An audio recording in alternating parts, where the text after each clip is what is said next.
Hi future doctors, റീനീറ്റ് exam ഹാളിലേക്ക് പോകാനുള്ള ടൈമായി. നമ്മൾ ഓരോരുത്തരും റെഡിയായി. അപ്പോൾ എനിക്കറിയാം നിങ്ങളെല്ലാവരും ഒരുപാട് പേരുടെ മനസ്സിൽ ഒരുപാട് കൺഫ്യൂഷൻസ് ഉണ്ട്. ശരിക്കും ഒരു ഫ്രസ്ട്രേറ്റഡ് ആയിട്ടുള്ള ഒരു സ്റ്റേറ്റ് ഓഫ് മൈൻഡിലാണ് കുറേ പേരൊക്കെ ഉള്ളത്. അപ്പോൾ നമുക്ക് രണ്ട് കാര്യങ്ങൾ ഇപ്പോൾ ചെയ്യാം. ഒന്ന്, നമുക്ക് നമ്മളെ തന്നെ കൂടുതൽ ഫ്രസ്ട്രേറ്റഡ് ആക്കാം. പേപ്പർ ലീക്ക് ആവുന്നുണ്ട്, അങ്ങനെ ഒരു റീൽ കണ്ടു, ഇത് കണ്ടു, പിന്നെ ഇതിനി അങ്ങനെ തന്നെ ആവുള്ളൂ എന്ന് നമുക്ക് ഭയങ്കരമായിട്ട് നെഗറ്റീവ്ലി ചിന്തിച്ച് we can go to the exam hall with that mindset. ഞാൻ ഇനിയിപ്പോൾ ഇത് എഴുതിയിട്ടും കാര്യമുണ്ടോ, ഇതല്ലേ ഈ രാജ്യത്ത് നടക്കുന്നതെന്നുള്ള ആറ്റിറ്റ്യൂഡോടെ നമുക്ക് പോവാം. മറിച്ച് നമുക്ക് ഇങ്ങനെ ചിന്തിക്കാം, ഇതെനിക്ക് ലൈഫിൽ കിട്ടിയ ഒരു സെക്കൻഡ് ചാൻസ് ആണ്. Life always will not give everybody second chances. So ഞാൻ നീറ്റ് എഴുതിയ ഈ വർഷം തന്നെ ഇത് നടക്കണമെങ്കിൽ there is something about it. അപ്പോൾ എന്തെങ്കിലും ഒരു കാരണമില്ലാതെ ഇങ്ങനെ സംഭവിക്കില്ല. ഇങ്ങനെ ഒരു റീനീറ്റ് എക്സാം നടത്തില്ല. അതും നീറ്റിൻ്റെ ഹിസ്റ്ററിയിൽ ആദ്യമായിട്ട് എല്ലാ ആസ്പിരൻസിനും ഒരേപോലെ ഒരു റീനീറ്റ് എക്സാം ഇങ്ങനെ നടത്തില്ല. അതും പറയുന്നു ഇത്രയും സെക്യൂരിറ്റി മെഷേഴ്സ് എടുത്തിട്ടുണ്ട്. എയർഫോഴ്സ് ഹെലികോപ്റ്റേഴ്സാണ് പിന്നെ നീറ്റ് ക്വസ്റ്റ്യൻ പേപ്പേഴ്സ് അതത് സെൻറ്റേഴ്സിൽ എത്തിച്ചതെന്നൊക്കെ ന്യൂസിലൊക്കെ വരുന്നത്. അപ്പോൾ അത്രയും സെക്യൂരിറ്റി മെഷേഴ്സൊക്കെ എടുത്തൊരു എക്സാം നടത്താൻ പോവാണ്.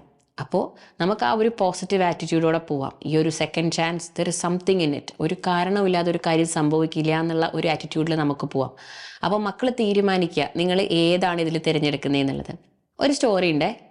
ഒരു കുട്ടിയും ആ കുട്ടിയുടെ ടീച്ചറും കൂടി ഇരിക്കുകയായിരുന്നു. അപ്പോൾ ആ ടീച്ചറിൻ്റെ അടുത്ത് ആ കുട്ടി ചോദിച്ചു, what is my true self? എന്താണ് ശരിക്കും ഞാൻ എന്തായിരിക്കും, എന്താണ് ഞാൻ എന്നുള്ള എൻ്റെ, അല്ലെങ്കിൽ what is the purpose of my life എന്നൊക്കെയുള്ള ഒരു ക്വസ്റ്റ്യൻ ചോദിച്ചു.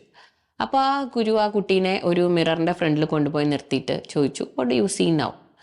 അപ്പം ആ കുട്ടി ആ മിററിൽ എന്താണ് കാണുന്നത്? അപ്പം നീ കാണുന്നത് നിൻ്റെ പേരൻസിൻ്റെ ഒരു മകനെയാണോ, അതായത് ഒരു ചെറിയ കുട്ടീനെയാണോ, അതോ ഇപ്പോൾ പഠിച്ച് ഇത്ര എത്തിയ ഒരു ക്വാളിഫൈഡ് ആയിട്ടുള്ള ഒരു ഗ്രാജുവേറ്റിനെയാണോ നീ കാണുന്നത്? അതോ ഒരുപാട് പ്രാവശ്യം ഓരോ കാര്യങ്ങൾ ശ്രമിച്ച് നന്നായില്ല, റെഡി ആയില്ല, പറ്റിയില്ല എന്ന് നെഗറ്റീവ് അടിച്ചിരിക്കുന്ന ഒരാളെയാണോ നീ കാണുന്നത്?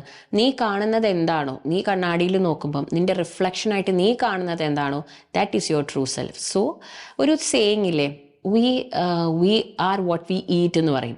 അതേപോലെ we are what we think. നമ്മൾ എന്താണ് നമ്മൾ വിചാരിക്കുന്നു അതാവും നമ്മൾ. സോ നിങ്ങൾക്ക് രണ്ട് ഓപ്ഷൻ ഉണ്ട് മക്കളെ. You can be frustrated, you can think all negative and you can go to the exam hall, or you can choose to ignore all that and think positive. ഈ സെക്കൻഡ് ചാൻസിനെ കുറിച്ച് പോസിറ്റീവായിട്ട് ചിന്തിച്ച് പോവാം. അപ്പോൾ അതാണ് മിസ്സിന് പറയാനുള്ളത്. മക്കൾക്കറിയോ, നിങ്ങളുടെ ചുറ്റിനുമുള്ള ഒരുപാട് ആളുകളെ മക്കൾ ഒബ്സർവ് ചെയ്യുന്നുണ്ടോ? നിങ്ങളുടെ ഫാമിലിയിൽ, നിങ്ങളുടെ ഫ്രണ്ട് സർക്കിളിൽ, നിങ്ങളുടെ കസിൻസിൽ, റിലേറ്റീവ്സിൽ, ബ്രദേഴ്സിൽ, സിസ്റ്റേഴ്സിൽ, every human being, every person at least once would have told you this.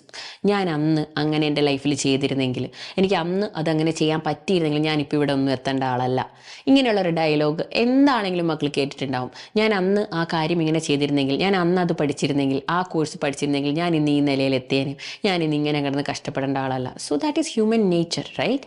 So എല്ലാ ഹ്യൂമൻ ബീങ്സിനും ഒരു ലൈഫിൽ എന്തെങ്കിലുമൊക്കെ ചെയ്യാൻ പറ്റാണ്ടായിപ്പോയ, അക്കംപ്ലിഷ് ചെയ്യാൻ പറ്റാണ്ടായിപ്പോയ റിഗ്രറ്റോടെ ജീവിക്കുന്നവരാണ്. അപ്പോൾ എപ്പോഴും അവർ അത് പോയി കറക്റ്റ് ചെയ്യാൻ ആഗ്രഹിക്കുന്നവരാണ്. ഞാൻ അന്ന് ചെയ്ത ആ മിസ്റ്റേക്ക് എനിക്ക് കറക്റ്റ് ചെയ്തിരുന്നെങ്കിൽ എൻ്റെ ലൈഫിൽ നിന്ന് ഇങ്ങനെ ആവില്ലായിരുന്നു. So every human being have that regret in their mind. But think of you are the chosen one. So നിങ്ങളുടെ ലൈഫിൽ അങ്ങനെ ഒരു റിഗ്രറ്റ് ഉണ്ടാവാണ്ടിരിക്കുക. അതായത് നീറ്റിന് എനിക്ക് ഒന്നും കൂടെ ഒന്ന് പോയി എഴുതാൻ പറ്റിയിരുന്നെങ്കിൽ, ആ ഒരു സെക്കൻഡ് ചാൻസ് കിട്ടിയിരുന്നെങ്കിൽ maybe I would have done better. So അങ്ങനൊരു ചാൻസ്, ഈ ഒരു റിഗ്രറ്റ് മക്കൾക്ക് ഫ്യൂച്ചറിൽ ഉണ്ടാവാണ്ടിരിക്കാൻ മേ ബി ലൈഫ് നിങ്ങൾക്ക് തന്നൊരു സെക്കൻഡ് ചാൻസ് ആണിത്. So make it count, make it worth all the effort.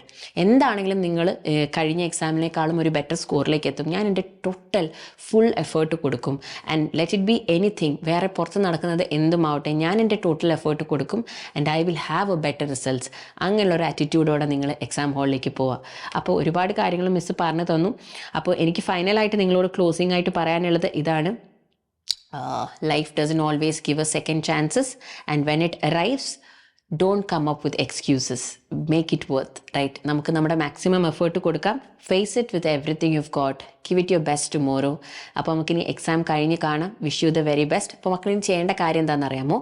നിങ്ങളുടെ ആദ്യത്തെ സ്കോർ എന്തായിരുന്നു, and what is the score you are going to get as a confident future doctor? I want you to write in the comment box, I will score this much in the ReNeet 2026. Okay, നിങ്ങൾ achieve ചെയ്യാൻ പോകുന്ന നിങ്ങളുടെ goal, നിങ്ങളുടെ score എന്താണെന്ന് അത് നിങ്ങൾക്ക് കിട്ടിയെന്ന് അങ്ങ് മാനിഫെസ്റ്റ് ചെയ്യുക. ഓക്കെ, അത് ഈ കമൻറ്റ് ബോക്സിലൊന്ന് എഴുതിക്കുക എല്ലാവരും. എന്നിട്ട് കോൺഫിഡൻ്റ് ആയിട്ട് ഞാൻ ആ സ്കോറിലേക്ക് എത്തും എന്നുള്ള ആ ഒരു പ്രതീക്ഷയോടെ തന്നെ നമുക്ക് നാളെ എക്സാം ഹോളിലേക്ക് പോവാം. So wish you the very best. Good luck.